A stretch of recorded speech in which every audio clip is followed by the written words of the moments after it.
Buenos nachos and welcome back to the channel. So on today's episode we're going to be revisiting the PlayStation console, and if you watched our previous video we did install the retro gem into it. However, the PlayStation would not be complete without installing this guy right here, the xStation. So without further ado, let's begin. Alright, now that we have the console disassembled, the first thing we're going to do is put this in here.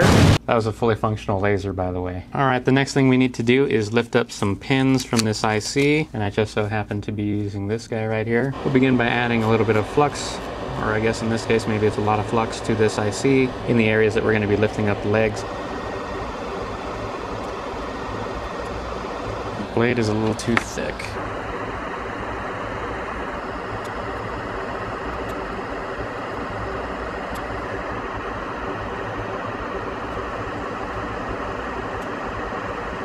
And when you lift those up, they don't need to be perfect, but you don't want them to be touching. We'll just straighten them out a little bit.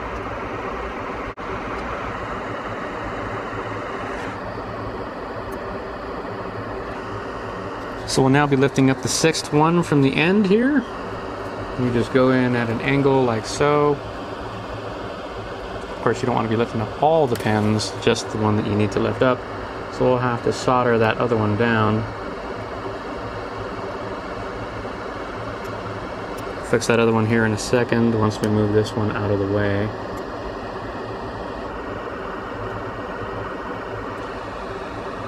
Looking pretty good.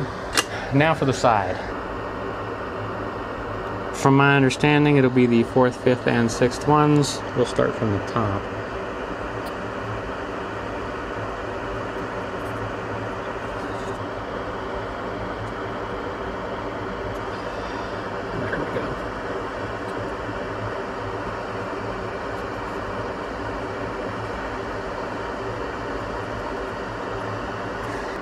Looks like we're gonna have to tack that one down, but well, no, never mind. That's fine. So I want to straighten these out and make sure they're not touching. Looks like this portion is complete. It's advised that you put some tape underneath the legs. I will probably put some electrical tape or some Captain tape. But first, let's go ahead and clean off that extra flux that we've left behind. You're gonna want to go gently over the legs, and then we'll probably blast this with some air. And that's still not clean enough. Next on the agenda is to install this. Before we can install this quick solder board, we need to take care of a couple of traces. Traces that I've already marked are these vias. So we'll go ahead and use our mini Dremel scratch pen. Just remove a little bit of the coating off of these vias. And we will do the same to this one. We'll clean off that area. Next we'll go ahead and tin and add flux to the areas that we scratched. So I'm adding flux here, and we will add some flux right over here. For those of you at home wondering which temperature I'm using on my soldering iron, I'm using 350C. You'd probably get away with a higher temperature, but I would advise against it. And you pre-tin just like that. Now let's go ahead and position the quick solder board. Let's go ahead and start with the center, and we'll start by adding some flux. And you'll of course want to have a little bit of solder on your soldering iron tip to make this process a little bit smoother. And we'll come back to those two at the top. Probably going to need to swap out soldering iron tips, but let's go ahead and see if we can do that without doing so. You can just let it sit there for about 10 seconds. And that should be good enough for a strong joint.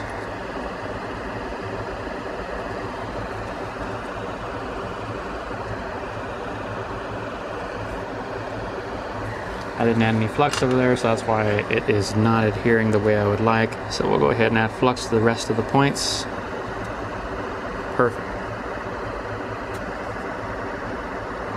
It's definitely coming along.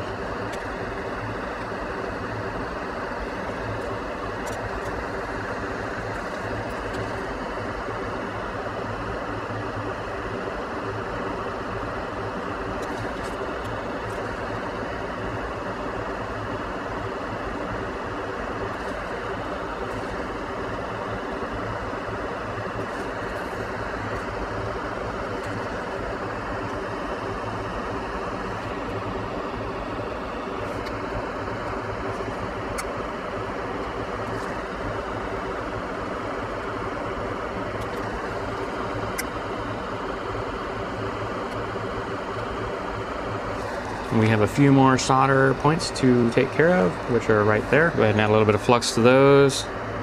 And of course to our APLL, which is off camera.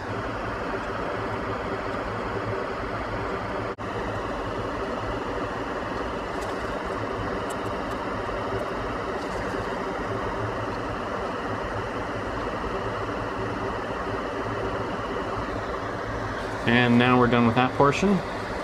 Let's go ahead and add a little bit of solder to our APLL line. Next on the agenda is to remove the resistor right over here and to solder a wire from here to another point, which would be the APLL line. Let's go ahead and remove this resistor, solder joint down here, and we're going to cut our wire and have it connect over here to at this point that we just pre-tinned. We're going to attach our wire to the APLL pad. Just let it sit there for a second.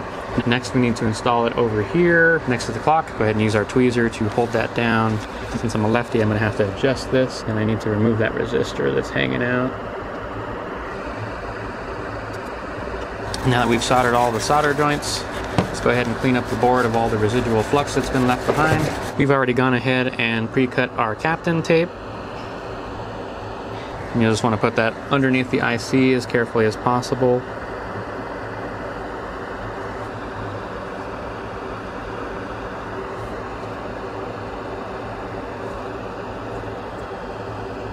There you go. And just rinse and repeat with this side as well. I'm gonna have to use a second set of tweezers to do this properly, I guess.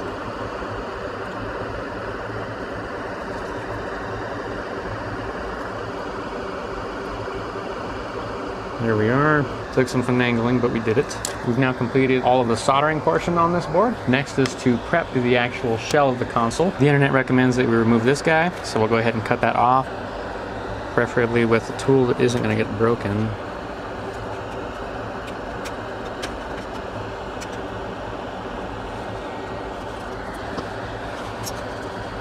And there you have it. And if you're wondering what Captain tape is, it looks just like this. You can pick this up on Amazon or eBay, AliExpress. Next, we're going to prepare the PCB, but we're going to do that off camera to save some time. All right, we now have our console reassembled without the top shell. The xStation is on here with an SD card and of course a 3D printed platform to make it look nice. So the next thing to do is to hook it up and make sure it all works. Put our Q-tip in here to hold down the tray sensor. Looks like we're booting up.